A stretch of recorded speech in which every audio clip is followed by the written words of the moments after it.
জানোয়ার রূপী মানুষ আছে, তারা ধর্ষণ করবে, আবার ভয় দেখাবে যে এই কথা বলা যাবে না, বাইরে বললে তোমার পরিবার সহকারে মেরে ফেলবো। কারণ এখানে নানান ধরনের ঘটনা, যদি সরকারি দলের কেউ হয়ে থাকে সেখানে আপনার ওইটাকে ঝুলিয়ে দেওয়া হয়েছে, বা বিভিন্ন কারণে ওকে ঝুলিয়ে দেওয়া হয়েছে। কয়টা এতগুলি ধর্ষণ হয়, কত ধর্ষণ হয়েছে, কয়টার বিচার হয়েছে। সামাজিক সচেতনতার কথা বলছিলেন, তার আগে আইনকে আরো কঠোর করা, আইনকে আরো কঠোর হতে হবে। কিন্তু যে আইনটি আমাদের আছে বা এতদিন নারী ও শিশু নির্যাতন বিরোধী যে আইন, সেটি যথেষ্ট কঠোর, তার কি যথাযথ প্রয়োগ আমরা করতে পারি? তার যথাযথ প্রয়োগ অনেকখানে হয়নি তো। কারণ কি?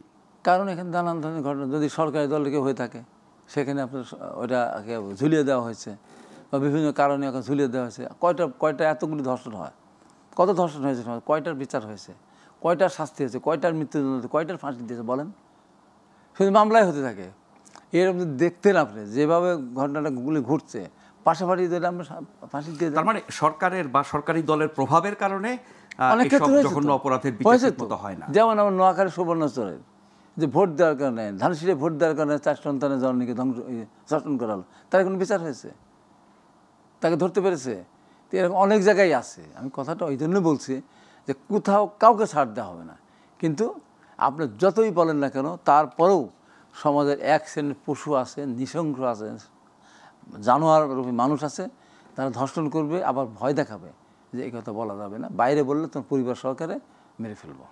তো এই সমস্ত জিনিসগুলো আমার মনে হয় যে কঠোরভাবে দমন করা প্রয়োজন আছে বলে আমি মনে করি।